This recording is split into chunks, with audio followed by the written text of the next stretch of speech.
Hello everyone.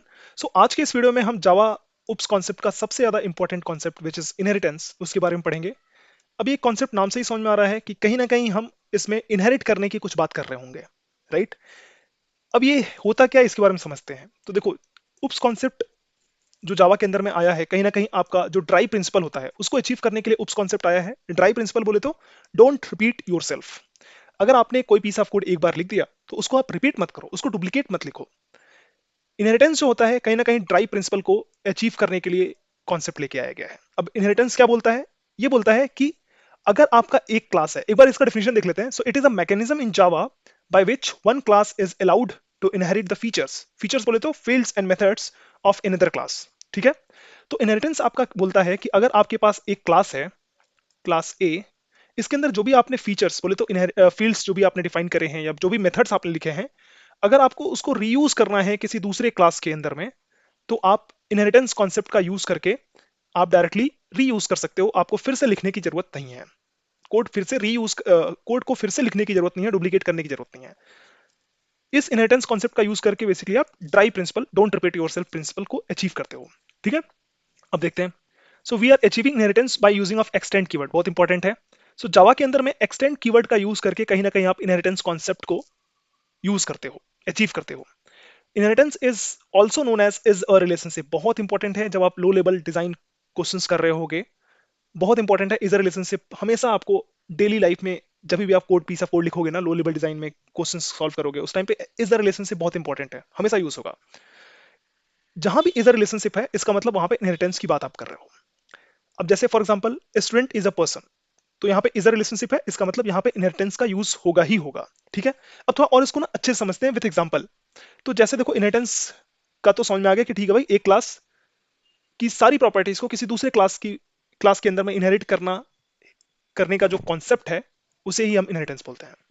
तो जैसे मैं एक एग्जांपल बता रहा हूँ। जैसे लेट्स सपोज हम एक सॉफ्टवेयर डेवलप कर रहे हैं, सॉफ्टवेयर बना रहे हैं अपने अपने यूनिवर्सिटी के लिए। अब हमारे यूनिवर्सिटी में डेफिनेटली हमें स्टूडेंट की इन्फॉर्मेशन रखनी है और सिमिलरली हमें टीचर्स की इन्फॉर्मेशन रखनी है। आप बोलोगे कोई दिक्कत नहीं है, स्टूडेंट की इन्फॉर्मेशन रखनी है, इसका मतलब हमें एक क्लास बनाना पड़ेगा स्टूडेंट नाम का। अब अगर मैं बहुत हाई लेवल बात करूं कि स्टूडेंट की इन्फॉर्मेशन में आप क्या क्या इन्फॉर्मेशन रखोगे, आप बोलोगे हर एक स्टूडेंट का कुछ ना कुछ नेम होगा, सिमिलरली हर एक स्टूडेंट का कुछ ना कुछ एज होगा, और सिमिलरली हर एक स्टूडेंट का कुछ ना कुछ रोल नंबर होगा। तो लेट्स सपोज रोल नंबर। देखो, अब आप बोलोगे कि यार रोल नंबर जो हमने लिखा है ना, कुछ ऐसे लिखा है, जो वेरिएबल का नाम है या जो इंस्टेंस वेरिएबल का जो नेम हमने लिखा है वो स्मॉल लेटर से तो स्टार्ट किया है, स्मॉल कैरेक्टर से, बट नंबर का जो एन है वो कैपिटल है। इस नोटेशन को, ये जो तरीका है लिखने का, उसे हम बोलते हैं camel case notation. Camel case notation और बहुत इंपॉर्टेंट है जावा में, जो भी आप इंस्टेंस वेरिएबल वगैरह डिफाइन करते हो वो कैमल केस नोटेशन में ही करते हो। ठीक है। अब मैं उधर नहीं जाता हूँ। तो अगर मुझे स्टूडेंट की इन्फॉर्मेशन रखनी है तो कहीं ना कहीं ये सब इन्फॉर्मेशन हमें स्टोर करनी है।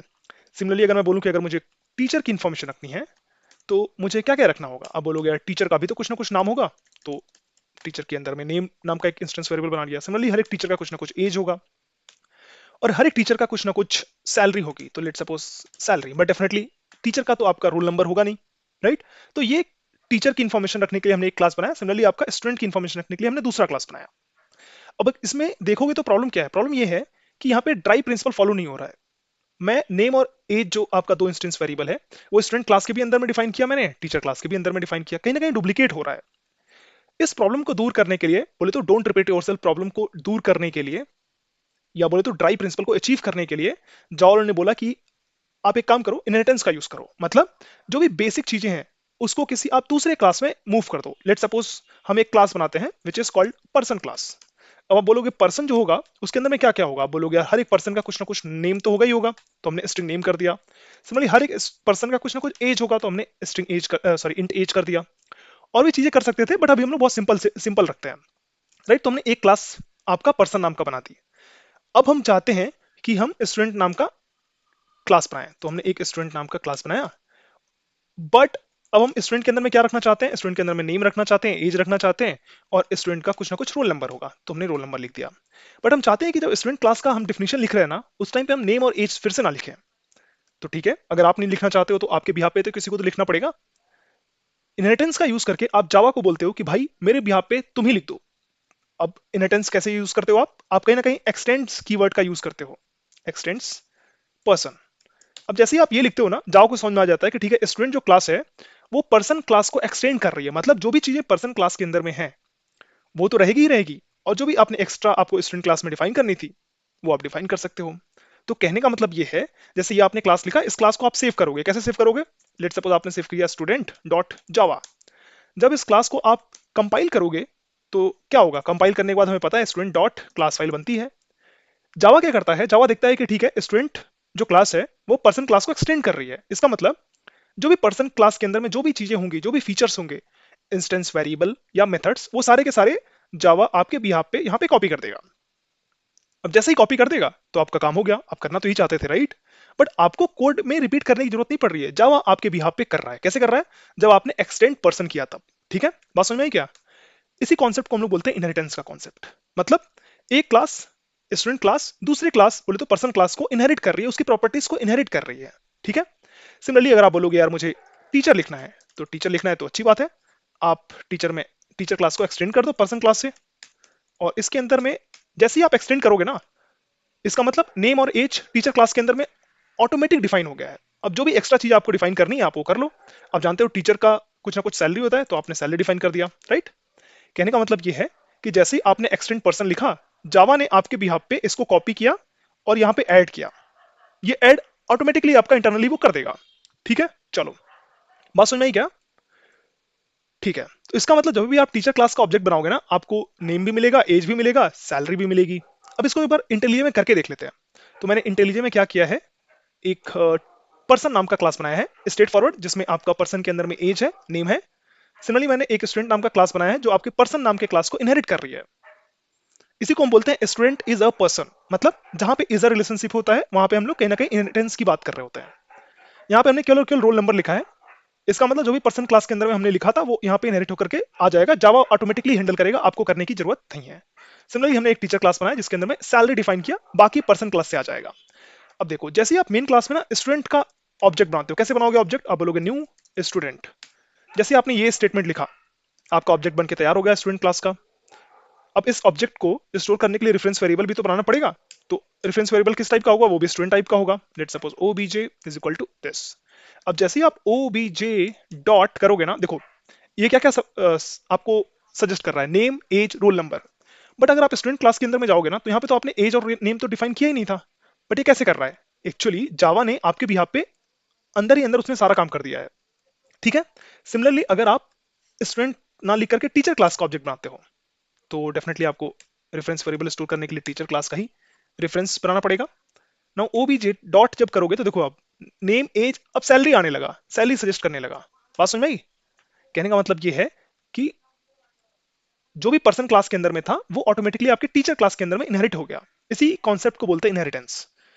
आई थिंक अच्छे से तो समझ में आ ही गया होगा। ठीक है, तो ये कॉन्सेप्ट तो समझ में आ गया। अब देखो, super class, parent class, base class, sub class, child class, drive class, extended class, ये कॉन्सेप्ट समझते हैं। तो जो आपका क्लास होता है, जो कि आपका पहला क्लास जो भी आप डिफाइन करते हो, जिसको आप इनहेरिट करते हो किसी दूसरे क्लास में, राइट? जिसके अंदर में आप इनहेरिट करते हो उसको हम लोग बोलते हैं चाइल्ड क्लास, या बोले तो सब क्लास, या बोले तो डिराइव्ड क्लास, या बोले तो एक्सटेंडेड क्लास।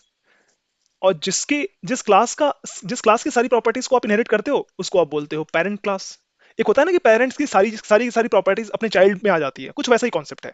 ये पेरेंट क्लास है, इसकी सारी प्रॉपर्टीज इस क्लास में गई, इसलिए हम इसको चाइल्ड क्लास बोल रहे हैं। ठीक है। आई थिंक इनहेरिटेंस का कॉन्सेप्ट बहुत ही अच्छे से समझ में आ गया होगा। अब हम लोग देख लेते हैं टाइप्स ऑफ इनहेरिटेंस इन जावा, बहुत इंपॉर्टेंट है। सबसे पहला जो इनहेरिटेंस होता है which is called single inheritance, कहीं ना कहीं अभी हमने उसी को देखा है। एक क्लास है, इसके अंदर जो भी आपने फीचर प्रॉपर्टीज वगैरह डिफाइन करे हैं उसको अगर आप एक ही क्लास के अंदर में इनहेरिट करना चाहते हो, let's suppose class B extends A. आपने ये कॉन्सेप्ट जैसे ही आप ऐसा लिखोगे, जावा क्या करेगा, यहाँ से सारा का सारा चीज उठा करके, सारा का सारा कोड उठा करके यहाँ पे कॉपी कर देगा। इसमें आपको इसको बोलते हैं ड्राइव क्लास, इसको बोलते हैं बेस क्लास। तो सिंगल इनहेरिटेंस, जिसको हम लोग सिंपल इनहेरिटेंस भी बोलते हैं, मतलब एक क्लास अगर दूसरे क्लास को डायरेक्टली इनहेरिट कर रही है, वो आपका सिंगल इनहेरिटेंस है। मल्टी लेवल, नाम से ही समझ में आ रहा है, मतलब कई सारे लेवल्स में आप इनहेरिटेंस करोगे। मतलब लेट सपोज आपके पास एक क्लास है, क्लास ए, उसके अंदर में डेफिनेटली आपके कुछ प्रॉपर्टीज होंगे, फीचर्स होंगे। आपने एक क्लास बी बनाई जो क्लास ए को इनहेरिट कर रही है, मतलब ये सारी की सारी चीजें क्या होंगी इसके अंदर में आपके आ जाएंगी। सिमिलरली आपने एक क्लास सी बनाया जो क्लास बी को इनहेरिट कर रहा है, मतलब इस क्लास बी के अंदर में ये सारी चीजें तो आएंगी आएंगी, और लेट सपोज आपने कुछ और पीस ऑफ कोड लिख दिया, वो सारा का सारा पीस ऑफ कोड यहाँ पे आ जाएगा। कहने का मतलब क्लास सी के अंदर में क्लास ए का भी सारी चीजें अवेलेबल होंगी, क्लास बी की भी होंगी, और क्लास सी के अंदर में जो आपने लिखा होगा वो तो रहेगा ही रहेगा। इसको हम लोग बोलते हैं एक लेवल का इनहेरिटेंस, ये आपका नेक्स्ट लेवल का inheritance. That's why we are calling as a multi level inheritance. जो थर्ड आपका है which is called hierarchical inheritance. तो हायरार्किकल इनहेरिटेंस बोलता है कि in hierarchical inheritance more than one sub class is inherited from single base class. ये बोलता है आपका एक ही बेस क्लास है, उसको आप कई सारे क्लासेस में अगर इनहेरिट करते हो, इस कॉन्सेप्ट को हम लोग बोलते हैं हायरार्किकल इनहेरिटेंस। जैसे क्लास ए है, क्लास ए को क्लास बी ने भी इनहेरिट किया, क्लास सी ने भी इनहेरिट किया, ये आपका बेस क्लास हो जाएगा डेफिनेटली, और ये आपका चाइल्ड क्लास 1 और ये आपका चाइल्ड क्लास 2 हो जाएगा। ठीक है, हायरार्किकल इनहेरिटेंस आई थिंक सबको समझ में आ गया होगा। नाउ फोर्थ, जो कि बहुत ज्यादा इंपॉर्टेंट है और इंटरव्यू में बहुत बार क्वेश्चन पूछा जाता है, मल्टीपल इनहेरिटेंस। नाम से ही समझ में आ रहा है, मल्टीपल इनहेरिटेंस मतलब कई सारे क्लासेस को एक क्लास इनहेरिट कर रही होगी। तो अ class inherits from more than one parent class is called multiple inheritance. जैसे आपका एक क्लास ए है, क्लास ए है, क्लास बी है, इन दोनों क्लास को क्लास सी इनहेरिट कर रहा है। तो अगर थ्योरेटिकली बात किया जाए, तो जब भी हम लोग एक्सटेंड कीवर्ड लिखते हैं, मतलब जैसे हमने लिखा क्लास सी एक्सटेंड ए, मतलब क्लास ए के अंदर जो भी प्रॉपर्टीज होंगी वो क्लास सी के अंदर में आ जाएंगी। अगर हमने एक्सटेंड ए कॉमा बी लिख दिया, तो आइडली ए और बी के अंदर जो भी प्रॉपर्टीज होनी चाहिए थी वो कहीं ना कहीं क्लास सी के अंदर में आनी चाहिए थी थ्योरेटिकली। बट जावा बोलता है कि ये जो मल्टीपल इनहेरिटेंस है, बाय डिफॉल्ट हम उसको अलाउ नहीं करते। अब क्यों नहीं करते, ये बहुत इंपॉर्टेंट क्वेश्चन है इंटरव्यू पर्सपेक्टिव से। जावा के अंदर में मल्टीपल इनहेरिटेंस अलाउड क्यों नहीं है? Because of diamond problem. अब डायमंड प्रॉब्लम होता क्या है वो समझते हैं। देखो, लेट सपोज आपके पास एक क्लास ए है, एक आपके पास क्लास है क्लास ए। सिमिलरली क्लास ए को आपका एक दूसरा क्लास इनहेरिट किया विच is called class P. Similarly आपका एक क्लास सी है जिसको क्लास ए को क्लास सी ने इनहेरिट किया। सिमिलरली लेट सपोज आपके पास एक क्लास डी है जो क्लास बी को भी इनहेरिट कर रहा है, क्लास सी को भी इनहेरिट कर रहा है। तो कहने का मतलब ये जो है ना, जिसमें बोल रहे हैं कि एक क्लास मल्टीपल क्लासेस को इनहेरिट कर रहा है, that is called multiple inheritance, right? But Java इसको अलाउ नहीं करता है। क्यों नहीं करता है? लेट सपोज क्लास ए के अंदर में आपने एक मेथड डिफाइन किया सो नाम का, ये सो नाम का एक मेथड डिफाइन किया। होगा क्या, अब चूंकि क्लास बी क्लास ए को इनहेरिट कर रहा है, इसका मतलब सो नाम का मेथड यहाँ पे भी आ जाएगा, और चूंकि क्लास सी भी क्लास ए को इनहेरिट कर रहा है, मतलब सो नाम का मेथड यहाँ पे भी आ जाएगा, कोई दिक्कत नहीं है। और क्लास डी बी और सी दोनों को इनहेरिट कर रहा है, मतलब सो नाम का मेथड यहाँ पे भी आ जाएगा, कोई दिक्कत नहीं है, straight forward.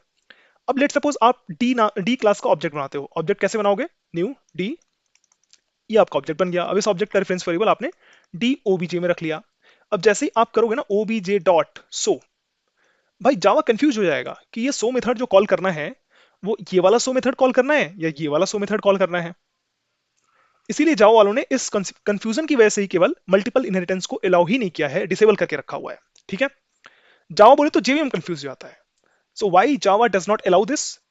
Because JVM gets confused, should it call a dot show via b और a dot show via c? This confusion is called diamond problem. बहुत इंपॉर्टेंट प्रॉब्लम है डायमंड प्रॉब्लम, बहुत बार इंटरव्यू में पूछ लिया जाता है। अब देख लेते हैं नोट। आप मल्टीपल इनहेरिटेंस देखोगे ना, सी प्लस प्लस में अलाउड है, बट जावा में ये अलाउड नहीं है। क्यों? क्योंकि C plus plus same problem को, डायमंड प्रॉब्लम को सॉल्व करता है via using of virtual inheritance.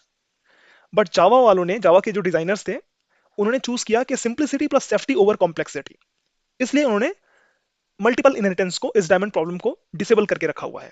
ठीक है, Java does not support multiple inheritance with classes. मतलब मल्टीपल इनहेरिटेंस अगर आप क्लासेस का यूज करके अगर आप अचीव करना चाहते हो तो जावा वाले उसको डिसेबल करके रखे हुए हैं। बट अगर आप multiple inheritance via using of interface अगर अचीव करना चाहते हो तो वो अलाउड है। और वो क्यों अलाउड है वो भी समझते हैं।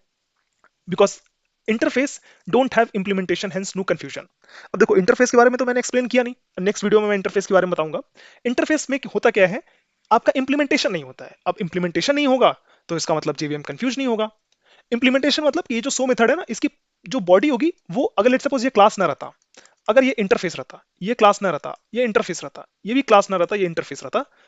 अब ये क्लास आपने बनाया जो कि बी आई, ये वाले class B, sorry not class, interface B और इंटरफेस सी को इनहेरिट कर रहा है, तो ये भी तो आपका मल्टीपल इनहेरिटेंस हुआ। बट यहाँ पे चूंकि इंटरफेस के अंदर में इंप्लीमेंटेशन नहीं होता है, तो जावा कंफ्यूज नहीं होगा कि भाई इसका इंप्लीमेंटेशन कॉल करना है या इसका इंप्लीमेंटेशन कॉल करना है। क्यों? क्योंकि इंप्लीमेंटेशन तो इंटरफेस में होता ही नहीं है। इसलिए जेवीएम जो होता है वो इंटरफेस का यूज करके मल्टीपल इनहेरिटेंस को अलाउ करता है। ठीक है, आई थिंक ये समझ में आ गया होगा। चलो लास्ट इंटरफेस इनहेरिटेंस देख लेते हैं, विच is called hybrid inheritance. Hybrid inheritance बोलता है कि जो भी आपने जितने भी चार इनहेरिटेंस पढ़े, राइट, उसमें से किसी भी दो इनहेरिटेंस को अगर आप मिक्स कर दोगे ना, that is called hybrid inheritance. So it is a mix of two or more of the above types of inheritance. In Java, we can achieve hybrid inheritance only through interfaces. If you want to involve multiple inheritance to implement hybrid inheritance, then definitely you can achieve only via interfaces. I think समझ में आ गया होगा। ठीक है, तो अब थोड़ा confuse नहीं करते हैं, वीडियो का लेंथ थोड़ा शॉर्ट रखते हैं। इसके लिए जो नेक्स्ट के आपके कॉन्सेप्ट है, उसके कॉन्सेप्ट पॉलीमॉर्फिज्म और एब्स्ट्रैक्शन, उसको हम नेक्स्ट वीडियो में देखेंगे। आई एम होपिंग कि सबको इनहेरिटेंस का कॉन्सेप्ट अच्छे से समझ में आ गया होगा। अगर कोई कंफ्यूजन है तो प्लीज आप कमेंट के थ्रू अपने क्वेश्चंस को पूछिए। मिलते हैं हम नेक्स्ट वीडियो में, बाय।